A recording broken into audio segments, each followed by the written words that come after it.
We so often think of love as this mystical, totally unpredictable force, right? Like something straight out of a movie. But what if it's not actually a mystery at all? What if love is simply a pattern, a literal line of code written into our biology over decades? Well, let's dive into this explainer by starting at the absolute climax of a doomed romance to understand how love is essentially a biological algorithm. Today, we're going to break down the science of exactly why we fall into toxic traps and, more importantly, how we can actually rewrite our own romantic programming. 94%. That's a staggering number, right? Scientists in a relationship lab discovered that they could predict, with 94% accuracy, which couples were going to break up in the coming years. And honestly, here's the craziest part. They did this after analyzing the couple's interactions for just 15 minutes. Literally just 15 minutes was enough to map out the entire lifeline of a romance. So this proves that relationship failure isn't just random bad luck. It follows a highly predictable, observable pattern. All right, Section 1, the 15-minute relationship test. Let's jump into our case study to see how this all builds up. We're going to focus on a couple named Ria and Rohit, just 9 hours before their massive 250-guest wedding. The banquet hall was ready, the outfits were pressed, but behind closed doors, the whole thing was falling apart. What's happening here brilliantly illustrates that this isn't just a simple misunderstanding. It's actually two wildly different nervous systems perceiving massive threats. Take Ria, for example. She's crying alone in her room with red eyes, having sent 48 frantic messages and made 14 missed calls with absolutely zero response. She is terrified of abandonment. Then you have Rohit. He's sitting silently in his car on a deserted road far from the hotel, engine off, terrified of feeling trapped, and wondering if this marriage is going to ruin his life. To the outside world, this just looks like normal pre-wedding jitters. But inside, it's a total war. To truly understand why they're stuck in this crisis, we have to recognize that these aren't character flaws, not at all. These are autonomic nervous systems simply trying to keep them safe based on old, outdated data. See, the autonomic nervous system operates entirely in the background. It triggers your fight or flight red button when it senses danger, or your rest and digest green button when it senses safe connection.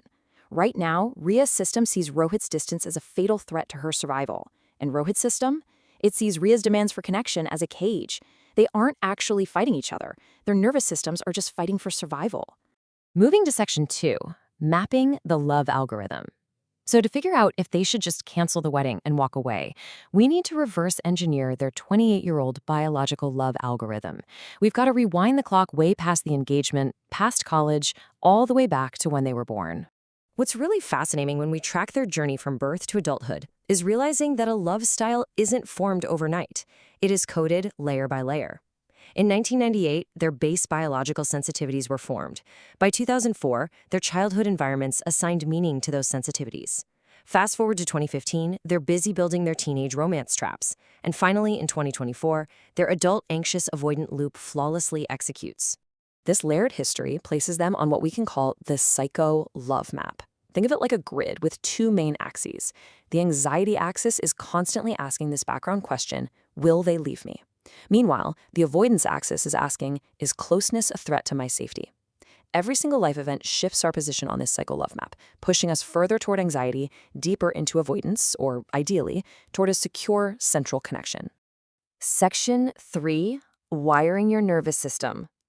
Let's explore exactly how their initial hardware was programmed during childhood. How on earth did they end up on completely opposite sides of this map? The absolutely crucial point here is that neither of them was born anxious or avoidant. They simply started with different hardware sensitivities. Back in 1998, baby Ria was born with her volume set high. She was easily startled, quick to cry, and super sensitive to new faces. Baby Rohit, on the other hand, was born seemingly calm. His outward expression was really low. He rarely cried when put down. But let me tell you, here is the myth. A calm-looking baby isn't always an unstressed baby. Rohit just internalized his stress. Think of them kind of like smartphones. Ria's screen had high touch sensitivity, where the slightest tap registered, while Rohit's required a much firmer press to get any reaction. Then came the environmental coding. For Ria, she had a loving but highly stressed working mother who ended up providing unpredictable love. Sometimes Ria would cry and get warm, immediate attention. Other times, her mom was swamped with work deadlines, and Ria literally had to scream to get noticed. This wired her developing neural pathways to believe that connection is a scarce resource. She learned that panic and crying were the absolute only ways to secure a connection. So her position moved sharply up the anxiety axis. As kids, they assigned deeply personal meaning to their environments. By age 6, Ria's lens filtered the world like this. My parents are stressed and distant, so I must not be good enough. I have to chase validation to fix it. Distance literally became a threat to her self-worth. Meanwhile, Rohit's lens learned a completely different, harsh rule. When he cried, he was told, boys don't cry, be strong. He quickly learned that showing emotional needs invited shame and correction rather than comfort, so making silence his armor was the safest way to survive.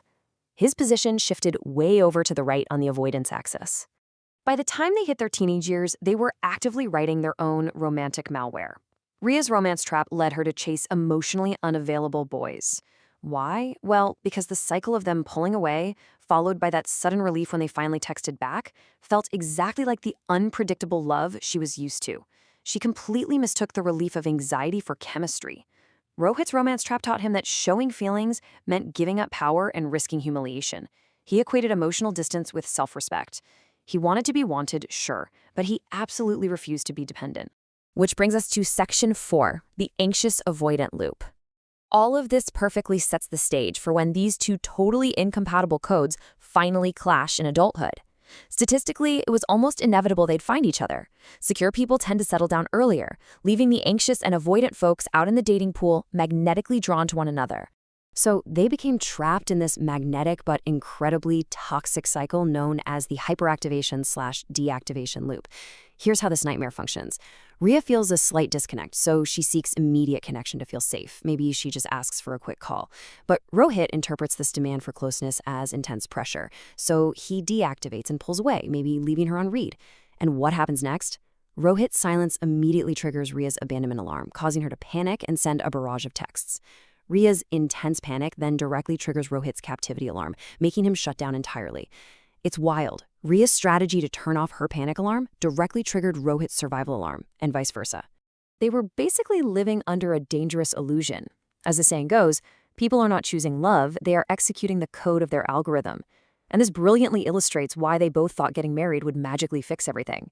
Ria thought a permanent commitment would finally prove he wouldn't leave her. Rohit thought marriage would make her settle down and stop pressuring him. In reality, it just amplified the stakes, added immense pressure, and pushed their survival modes right to the brink the night before the wedding. Finally, Section 5, rewiring your love code. So let's go back to that night before the wedding, at 4:20 in the morning. How do you stop this destructive code from executing and completely destroying the relationship? How do you actually step off the battlefield? At 4:20 a.m., Rohit made the bravest, most secure decision of his life. He called off the engagement, but not to break up, to pause their survival mode. He literally took the immense social embarrassment over a lifetime of toxic loops. They committed to a 90-day process of providing safe, consistent evidence to each other's nervous systems. When you compare their old and new codes, it's night and day. Under the old survival code, a late night at work meant 48 panicked messages from Ria and Rohit just shutting down. But with their rewired secure code, Ria sends just one calm request for an update. Rohit, recognizing her underlying fear instead of seeing it as an attack, replies quickly. The outcome completely shifts from escalating conflict to establishing absolute safety with a simple, I am on my way. They completely shifted from being adversaries to being teammates. Their new guiding philosophy was, our enemy isn't me or you, our enemy is the loop. This is massive. They recognize that logic just doesn't change the algorithm. You can't talk your way out of biological anxiety. Only repeated, safe physical experiences can reprogram the amygdala, that part of the brain constantly scanning for threats.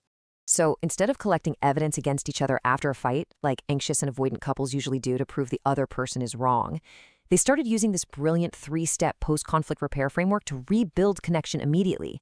Step 1, identify exactly how I got triggered. Step 2, identify exactly how I triggered you. And step 3, formulate a better, safer response for next time. They essentially stopped fighting to win and started fighting to repair.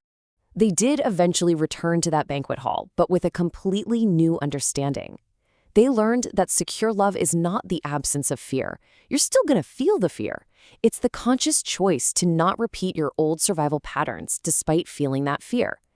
They realize that while your childhood writes your first biological code, you have the ultimate power and responsibility to write your final one.